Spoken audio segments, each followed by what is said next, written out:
इसके पहले वाली क्लास में हम पढ़ चुके हैं प्रश्नावली 4.2 के प्रश्न नंबर 1 के अंतर्गत 5 पार्ट दिए थे, उन सारे सवालों को हमने कवर कर लिया है। आइए इसके बाद हम देखते हैं प्रश्न नंबर 3 से प्रश्नावली 4.2 के। तो पहला क्वेश्चन हमारा क्या कह रहा है कि ऐसी दो संख्याएं ज्ञात कीजिए जिनका योगफल 27 हो और उनका गुणनफल 182 हो। तो कह रहा है कि उन संख्याओं को आपको ज्ञात करना है। जब आप दो घात समीकरण पढ़ रहे हो तो आपको ये ध्यान देना है कि एक ही चर में आपको दो घात समीकरण बनाना है, अर्थात अलग अलग चर नहीं लेना है, अर्थात दो चर नहीं लेना है कि x और y दोनों ले लीजिए। आपको क्या करना है, केवल और सिंगल एक चर लेंगे, चाहे x मान लें, चाहे y मान लें, चाहे z मान लें, लेकिन सिंगल चर मानना है, दो चर नहीं मांगना। क्योंकि इसमें दिया गया है कि दो संख्याओं ज्ञात कीजिए जिनका योग दिया गया है 27। तो इस तरीके से आप नहीं मानेंगे इसमें कि x + y = 27, ऐसा नहीं मानना है, यानी डिफरेंट संख्या नहीं मानना है, केवल और केवल सिंगल संख्या मानना है। तो आइए देखिए किस तरीके से हम इसको लगाते हैं। सबसे पहले लिखेंगे हल लिखेंगे। हल के बाद माना पहली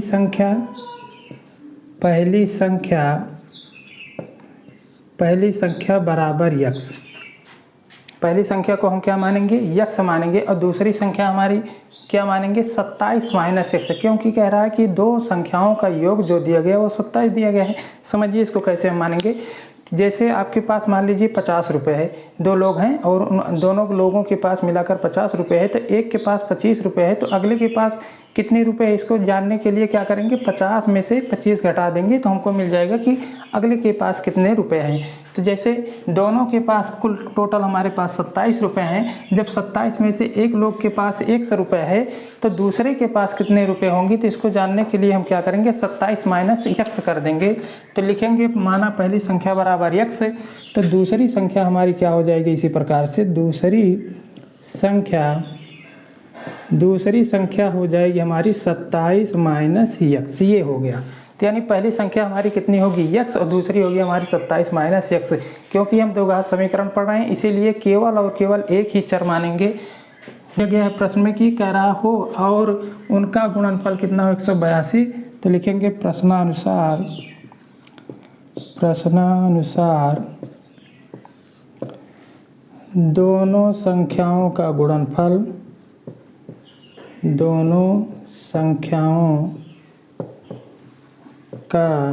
गुणनफल बराबर हमारा दिया गया है 182 दिया गया है। अब हमको दोनों संख्याएं पता हैं, दोनों संख्याओं को क्या करेंगे, गुणनफल कह रहा है तो आपस में गुणा करेंगे, बराबर दिखा देंगे 182 के। तो लिखिए पहली संख्या हमारी x है, गुणे दूसरी संख्या हमारी कितनी है, 27 - x। 27 - x बराबर 182। ये हो गया।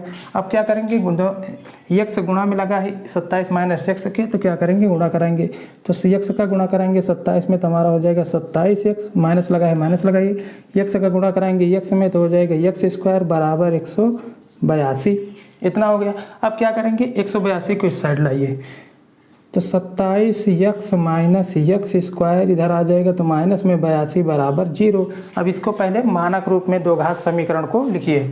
तो मानक रूप में लिखेंगे तो पहले -x², फिर प्लस में 27x माइनस में 182 बराबर 0। अब क्या करेंगे, इसको माइनस कॉमन लेंगे तो हमारा हो जाएगा x² - 27x + 182 बराबर 0। ये हमारा बन गया दो घात समीकरण। अब इस दो घात समीकरण को क्या करना है, हमको गुणनखंड विधि के द्वारा क्या करना है, सॉल्व करना है।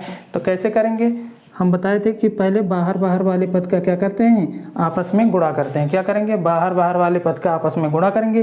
तो इधर बाहर हमारा x² है, इधर वाला बाहर हमारा कितना है, बाहरी पद कितना है, तो x² का गुणा करेंगे 182 से, तो हमारा हो जाएगा कितना, 182x²।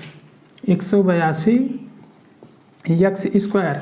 अब इसके बाद हमारा नेक्स्ट स्टेप क्या होता है, 182 जो हमको मिली संख्या उसका क्या निकालते हैं, अभाज्य गुणनखंड।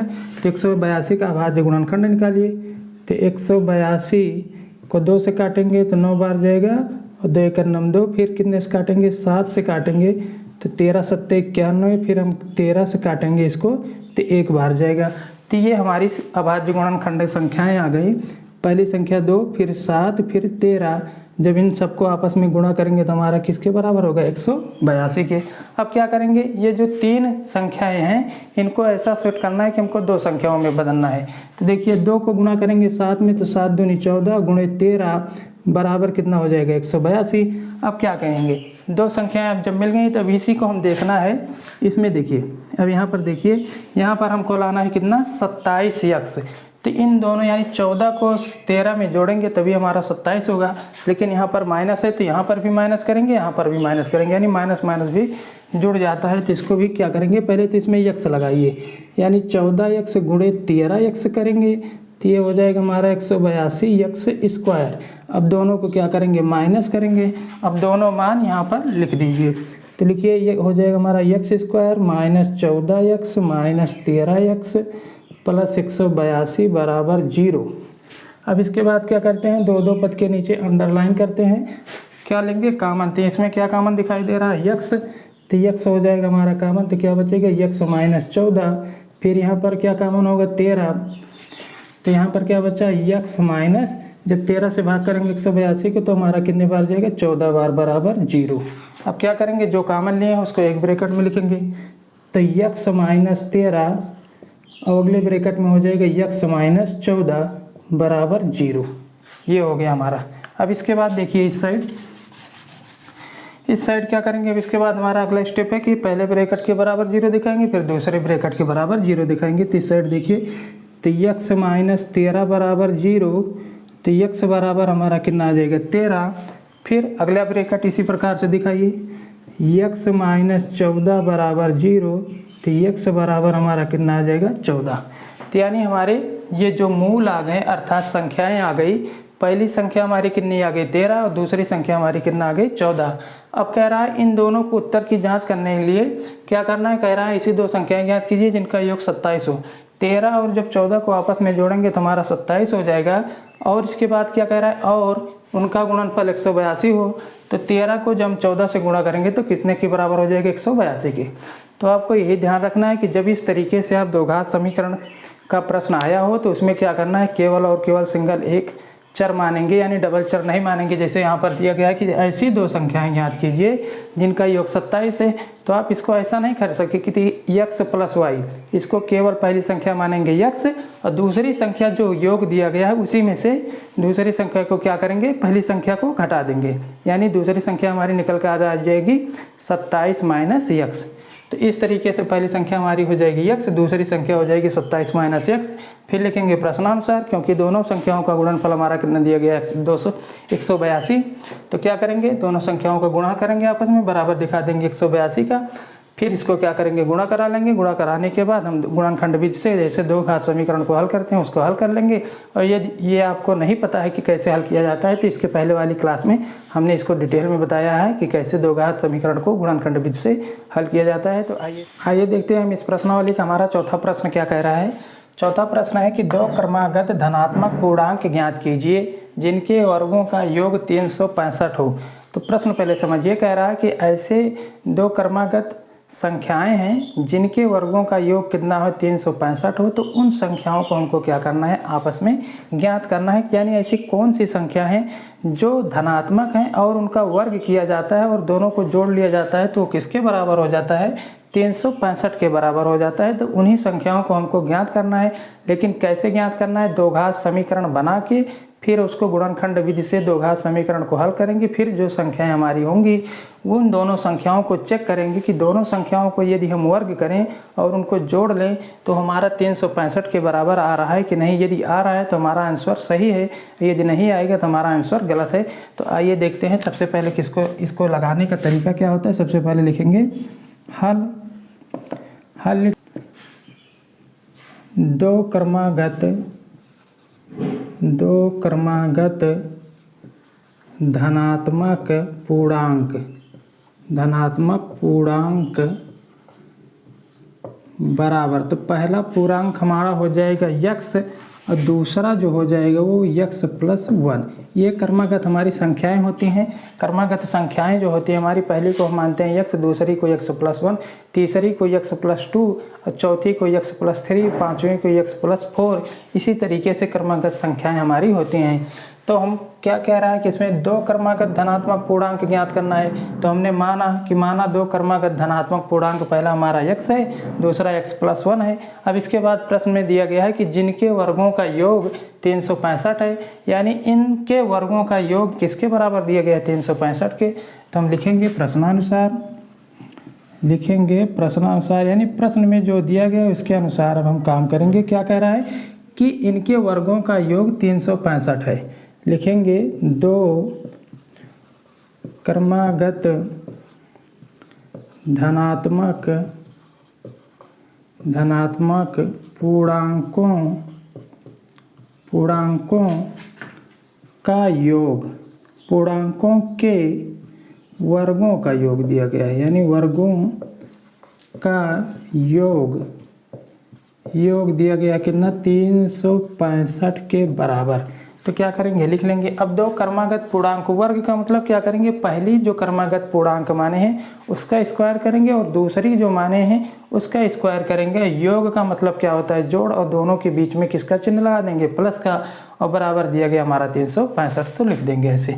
तो आइए देखिए, इसको लिखेंगे x का स्क्वायर प्लस x+1 का होल स्क्वायर बराबर हम लिख देंगे 365। ये हो गया, यानी पहली क्रमागत धनात्मक पूर्णांक का स्क्वायर करेंगे और दूसरी क्रमागत धनात्मक पूर्णांक का स्क्वायर करेंगे और बराबर लिख देंगे 365 के। अब आइए देखिए, इसमें तो हम कुछ नहीं कर सकते थे, इसको ऐसे लिख लेंगे x² प्लस, इसको a+b के होल स्क्वायर से खोलेंगे तो क्या होगा, a² plus b² plus 2ab, यानी 2x बराबर 365। ये हो गया हमारा। अब इसको देखिए, x² मिलके कितना हो जाएगा, 2x², 1 का स्क्वायर 1 ही होगा, प्लस 2x बराबर 365। अब क्या करेंगे, दो घात समीकरण बनाना है, तो 365 को हम इस साइड लेके आएंगे।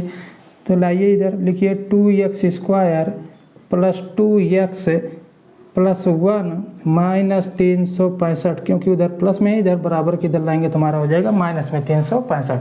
अब क्या करेंगे, लिखिए 2x² प्लस 2x, 365 में से 1 घटा देंगे तो कितना आएगा, माइनस में 364 बराबर 0। अब देखिए, पूरे समीकरण में 2 कॉमन दिखाई दे रहा है, 2 यहाँ पर मिल रहा है, 2 यहाँ पर मिल रहा है, 2 से ये भी कट जाएगा, तो 2 कॉमन ले लेंगे। तो लिखेंगे x² प्लस x माइनस 2 से भाग कीजिए तो 2 × 2, ये बन जाएगा 16, तो 8 दूनी 16, और ये बन जाएगा 2 दूना 4 बराबर 0। अब ये हो गया। अब इसको क्या करेंगे, अब वही हमको क्या करना है, इसको गुणनखंड विधि से क्या करना है, इसको हल करना है दो घात समीकरण को। तो ये देखिए, अब क्या करेंगे, बाहर वाले पद का आपस में गुणा करेंगे। तो बाहर वाले पद का आपस में गुणा करेंगे, यानी x² का हम गुणा करेंगे 182 से, तो हमारा हो जाएगा 182 x²। अब इसके बाद हमारा अगला स्टेप क्या होता है कि 182 जो संख्या है इसका क्या करेंगे, अभाज्य गुणनखंड करेंगे। तो अभाज्य गुणनखंड निकालिए इसका, 182 को काटिए, तो 2 से काटेंगे सबसे पहले अभाज्य संख्या से, तो हमारा 9 बार जाएगा, फिर ये 1 आ जाएगा, फिर कितने से काटेंगे, 7 से, तो ये 13 बार जाएगा, फिर इसको कितने से काटेंगे, 13 से काट देंगे। तो हमारी अभाज्य संख्याएं 2 × 7 × 13 आ गई, बराबर इसको गुणा करेंगे तो 182 हो जाएगा। अब क्या करना है, ये 3 संख्याएं हैं तो इसको 2 संख्या के रूप में हमको बनाना है। तो 2 को गुणा करेंगे 7 में, तो 7 दूनी 14 गुणे हमारा कितना हो जाएगा, 13 बराबर x²। अब ये समीकरण हमारा किस में दिया गया है, x चर में, तो दोनों 14 के साथ x लिखेंगे और 13 के साथ x लिखेंगे। तो लिख दीजिए 14x गुणे 13x बराबर 182 x² यहाँ पर हो जाएगा। अब कि देखिए, अब यहाँ पर आइए प्रश्न में, अब हमको क्या लाना है, इसके बाद देखिए, अब हमको यहाँ पर लाना है कि जोड़ने और घटाने पर केवल आना चाहिए x। तो यहाँ पर पहले प्लस है तो आगे इसके लगा देंगे प्लस। अब यहाँ पर देखिए 14x में से जब 13x घटाएंगे तभी 1x आएगा, तो इसको क्या करना पड़ेगा हमको, माइनस। क्या करना पड़ेगा, माइनस। तो अब यही मान लिख लीजिए, यहाँ पर लिखेंगे x² plus 14x minus 13x minus 182 बराबर 0।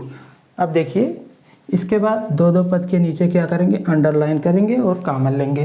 तो देखिए यहाँ पर कॉमन क्या दिखाई दे रहा है, x, तो x प्लस हमारा हो जाएगा 14, फिर माइनस यहाँ पर 13 कॉमन दिखाई दे रहा है।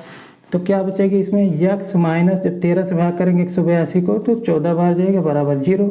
अब हमने क्या बताया था इसके अगली वाली क्लास में, यदि दोनों ब्रैकेट में यहाँ पर जब माइनस लिए हैं तो माइनस माइनस ये क्या हो जाएगा, प्लस हो जाएगा। दोनों ब्रैकेट का मान जो है वो समान होना चाहिए, यानी पहले ब्रैकेट में x + 14 लिखा है तो दूसरे ब्रैकेट में भी x + 14 लिखा होना चाहिए। चिन्ह भी समान होना चाहिए, अंक भी समान होना चाहिए, तब हम जानेंगे कि हमारा जो सॉल्व कर रहे हैं, गुणनखंड कर रहे हैं, वो हमारा क्या है, सही है। अब इसके बाद देखिए इस साइड आइए देख लीजिए, तो हमारा क्या हो जाएगा, जो जो कॉमन लिए हैं उसको एक ब्रैकेट में, तो पहले x और यहाँ पर -13 तो इसको एक ब्रैकेट में लिख लेंगे। तो x - 13 एक ब्रैकेट में और इन दोनों ब्रैकेट में से एक को लिख लेंगे, यानी x + 14 बराबर 0। अगला स्टेप क्या है हमारा, पहले ब्रैकेट के बराबर 0 दिखा देंगे, फिर दूसरे ब्रैकेट के बराबर 0 दिखा देंगे। तो पहले ब्रैकेट के बराबर 0 दिखाइए, तो x - 13 बराबर 0, तो x का मान निकालना है, तो x बराबर हमारा कितना आ जाएगा, 13। अब इसके बाद दूसरा ब्रैकेट हमारा क्या है, x + 14 बराबर 0, तो x बराबर हमारा कितना आ जाएगा, 14 माइनस में। तो ये हमारी दोनों संख्याएँ आ गई। कौन सी संख्याएँ आ गई, ये दोनों हमारी संख्याएं आ गई, और इन दोनों संख्याओं का हम क्या करेंगे, वर्ग करेंगे।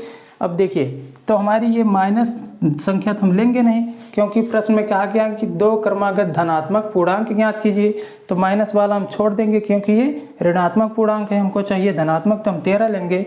तो हमारी पहली संख्या जो आ गई, यानी x का मान रख देंगे 13 और इसमें x प्लस लिखेंगे, 13 + 1, तो ये हो जाएगी हमारे कौन सी, 14। तो यानी 13 और 14 का हम स्क्वायर करेंगे तो हमारा 365 के बराबर हो जाएगा। तो हम कह देंगे कि हमारा आंसर क्या है, सही है जो हम लगाए। तो इस तरीके से आपको क्या करना है, प्रश्नों को पहले समझना है, और समझ के दो घात समीकरण पढ़ रहे हैं तो केवल और केवल आपको सिंगल चर में बनाना है, अर्थात एक चर में बनाना है। चाहे आप x मान लीजिए, चाहे y मान लीजिए, चाहे z मान लीजिए, केवल एक ही चर मानना है, आपको डबल चर नहीं मानना है। तो इस तरीके से इन टाइप के प्रश्नों को हम क्या करते हैं, सॉल्व करते हैं। और यदि इसके पहले वाली आपने वीडियो नहीं देखा है तो प्लीज़ उसको देख लीजिए, उसमें हमने बताया है कि कैसे दो घात समीकरण को गुणनखंड विधि से हल करते हैं। यानी ये जैसे ये प्रक्रिया हो रही है, इसको बार बार वाले पद का क्या करते हैं, आपस में गुणा करते हैं। आपस में गुणा करने के बाद उसका जो आता है, जो संख्या होती है, उस संख्या का क्या निकालते हैं, अभाज्य गुणनखंड करते हैं। अभाज्य गुणनखंड करने के बाद हम उसको जो जितनी भी संख्याएं आती हैं उनको ऐसा सेट करते हैं कि 2 ही अंक में रहें, और दोनों अंक 2 ही अंक में होने के बाद फिर यहाँ पर मध्य वाले पद को देखते हैं। मध्य वाले पद को क्या करते हैं, जितना लाना होता है उन्हीं 2 संख्याओं में से जोड़कर या घटाकर उसको लाते हैं और उन दोनों संख्याओं को आपस में गुणा करते हैं। तो ये बाहर वाली जो संख्या हमने गुणा की है उसी के बराबर क्या होता है, हमको मिल जाता है मान। तो इस प्रकार से हम इसको सॉल्व करते हैं। आइए इसके बाद देखते हैं हमारा 5वां प्रश्न क्या कह रहा है। 5वां प्रश्न है कि एक समकोण त्रिभुज की ऊंचाई इसके आधार से 7 सेंटीमीटर कम है, यदि कर्ण 13 सेंटीमीटर का हो तो अन्य 2 भुजाएं ज्ञात कीजिए। यानी ये जो है प्रश्नावली में जो सवाल डाल दिया गया है, त्रिकोणमिति का प्रश्न है, तो आपको क्या करना है, इसको हल करना है, लेकिन किस माध्यम से, दो घात समीकरण में दिया गया है। तो दो घात समीकरण को अप्लाई करते हुए, यानी दो घात समीकरण के रूप में इसको बनाएंगे, फिर उसके बाद इसको सॉल्व करेंगे। तो क्या कह रहा है कि एक समकोण त्रिभुज है जिसकी ऊंचाई दी गई है, कह रहा है एक समकोण त्रिभुज जिसकी ऊंचाई जो है वो आधार से 7 सेंटीमीटर कम है, और उस त्रिभुज का जो कर्ण दिया गया है वो 13 सेंटीमीटर है। तो कह रहा है कि आधार और लंबाई ज्ञात कीजिए, अर्थात कह रहा है कि अन्य 2 भुजाएं ज्ञात कीजिए। तो अन्य 2 भुजाएं का मतलब हमको आधार ज्ञात करना है और क्या ज्ञात करना है, लंब ज्ञात करना है। तो जो समकोण त्रिभुज होता है, सबसे पहले उसके बारे में जान लीजिए कि समकोण त्रिभुज जो होता है हमारा वो 90 अंश का होता है। और किसी भी त्रिभुज जो होते हैं, जितने भी प्रकार के त्रिभुज होते हैं, उसमें 3 भुजाएं होती हैं, एक लंब होता है, एक आधार होता है, एक कर्ण होती है। तो आइए देखिए, सबसे पहले हम बनाएंगे चित्र। तो मान ले रहे हैं कि एक छोटा सा एक चित्र बना रहे हैं कि एक हमारा ये क्या है, समकोण त्रिभुज है। समकोण त्रिभुज का नाम दे रहे हैं ABC। हमारा एक समकोण त्रिभुज है। समकोण त्रिभुज में BA कोण जो मान ले रहे हैं तो हमारा कितना एक होगा, 90 अंश का। अब इसमें क्या कह रहा है कि एक समकोण त्रिभुज की ऊंचाई, तो ये ऊंचाई है, ये आधार है, ये समकोण की, यानी 90 अंश के सामने वाली भुजा हमारी क्या होती है, कर्ण होती है। इसको हम डिटेल में समझेंगे जब त्रिकोणमिति पढ़ेंगे तब। तो यानी आप जान लीजिए कि 90 अंश के सामने वाली भुजा जो होती है कर्ण होती है, और थीटा के सामने वाली भुजा जो होती है हमारी लंब, और जो शेष भुजा बच जाती है उसका नाम होता है आधार। तो ये जो ये समकोण के सामने वाली भुजा है, इसका मान दिया गया है, यानी ये कर्ण है तो इसका मान कितना दिया गया है 13 सेंटीमीटर। कितना है, कर्ण दिया गया हमारा 13 सेंटीमीटर। अब उसके बाद कह रहा है कि लंब ऊंचाई जो है वो आधार से क्या है 7 कम है, तो हम आधार को मान ले रहे हैं कि यक्स है, तो लंबाई हमारी क्या आ जाएगी, यक्स में से 7 कम कर देंगे तो यानी यक्स माइनस 7 सेंटीमीटर। तो ये हमारी ऊंचाई वाली भुजा आ गई। अब इसके बाद क्या होता है, हमको पाइथागोरस प्रमेय का एक फार्मूला होता है, उस फार्मूला को जब तक याद नहीं, पाइथागोरस प्रमेय का जो फार्मूला होता है उसको अप्लाई करके इसको द्विघात समीकरण के रूप में बनाएंगे, और द्विघात समीकरण के रूप में जब हमारा बन जाएगा तो हम इसको गुणनखंड विधि से क्या करेंगे, सॉल्व कर लेंगे। तो होता है हमारा पाइथागोरस प्रमेय से, तो लिखेंगे अतः पाइथागोरस